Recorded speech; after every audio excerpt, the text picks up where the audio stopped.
marketing companies. And we're local London guides, born, raised, worked in London our whole lives. I'm an actor by trade, very successful. That's why I'm doing this free Harry Potter walking tour, 3:30 in the afternoon. But I've also been tour guiding for 10, 11 years, bus tours, river tours, walking tours, you name it, I've done it. So you're in very, very good hands. Now, have you guys done one of our free tours before, or done a free tour anywhere in the world? No? So the way the system works is, yes, the tour is free, but also the guide doesn't get paid to give the tour. So what we ask of you is, we do the tour first, and at the end, you pay what you think the tour was worth, or you pay whatever's in your budget, just a little contribution of whatever you want to give to the tour guide. I'm sure you've all done a tour in the past where you've paid £10, £20, it's been terrible, you feel sick, you've wasted your money. We take the problem away. We do the tour first. You might love it and give me £1,000, yeah? Or you might hate it and go, get out of my life, Rob, I never want to see you again. The power's in your hands. I have a card machine, I accept any currency. The power lays with you, madam. No one else, just you. So guys, Harry Potter. So where's everyone from today? Where are you guys from? Egypt, welcome guys. Essex, whereabouts? No, I'm from Hornchurch, originally, yeah. Where are you from? Estonia, welcome. Norway? Waterloo.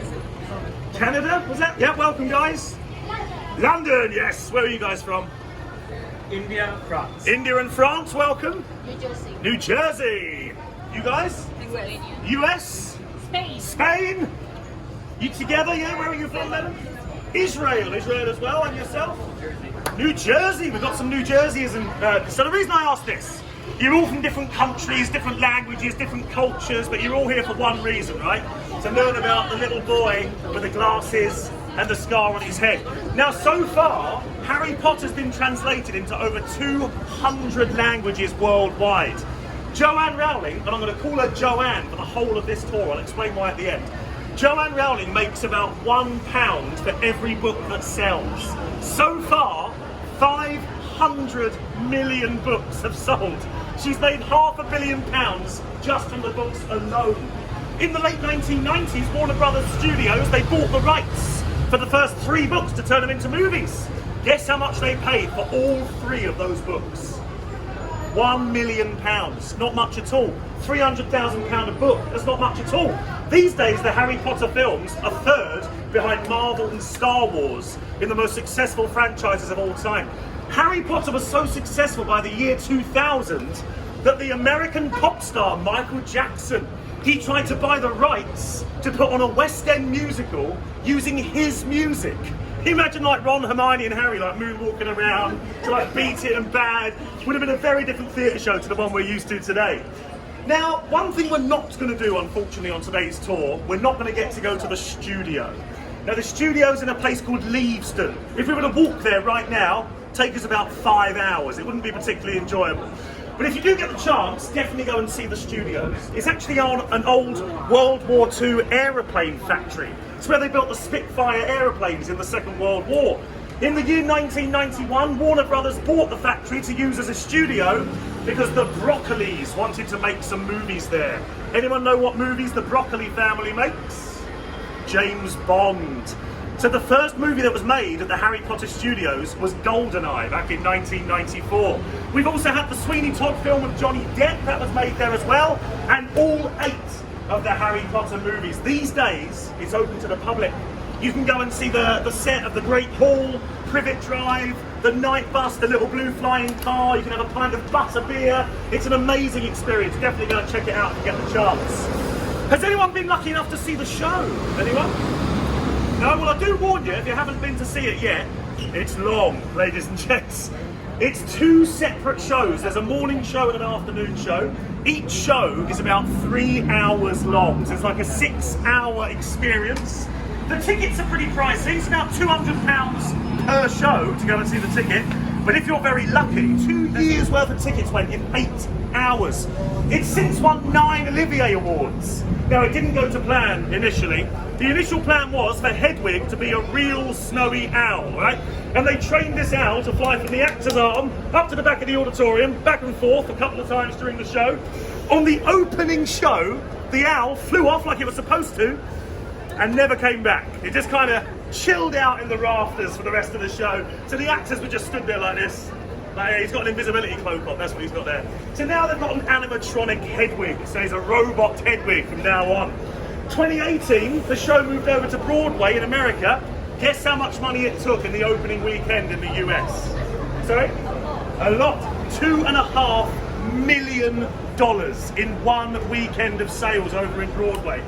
Now it is expensive, yes, but it costs them about £1 million a week to put the show on. When we had COVID and all the theatres shut down in London, they opened one by one, but with reduced capacity, so 40%, 60%. These guys had to wait for 100% capacity because it cost them so much money to put the show on. They've got loads of actors. They've got magic tricks, they've got loads of like special effects. So it's definitely a feast for the eyes if you do get the chance to go and see the show. So I know what you're wondering, guys. You're wondering, what the hell are we going to do on today's tour, right? Yeah. Well, the tour's going to be about 1 hour and 40 minutes. We're going to finish up around 5:10, 5:15, and we'll finish down by Trafalgar Square, Embankment area. The tour's split in two halves. The first half I like to call the Inspirations Tour. Now, I'm going to take you around the area of Charing Cross in the next few sort of 40 minutes, 50 minutes or so. A 21-year-old girl called Joanne Rowling got herself a job on a road called St Martin's Lane in 1986. Have a look over the road, you'll see a pub called Brewdog, just behind that red bus. Behind Brewdog is St Martin's Lane, and that's where the young Joanne Rowling worked when she first moved here to London. On her lunch times and her breaks before and after work, she'd go around exploring the little alleyways and the little lanes of Charing Cross, and she saved these places in her brain for potentially using them in a future book that she might write. When she did get to write that series of books, she used a lot of the places she knew well in London as inspirations for the places in Harry Potter. So I'm going to show you the real-life Diagon Alley. I'm going to show you the real-life Nocturne Alley, the real-life Ministry of Magic, the real-life Leaky Cauldron pub. These are all based on actual places right here in Charing Cross. The second half of the tour, the movie half. We're going to go and see some actual film locations. I've got pictures in my bag of the scenes that were shot there. You can touch the bricks your favourite actor touched, walk on the floor your favourite actor walked on, and you can get some amazing photos as well. Does that sound like a good idea, guys? Yeah?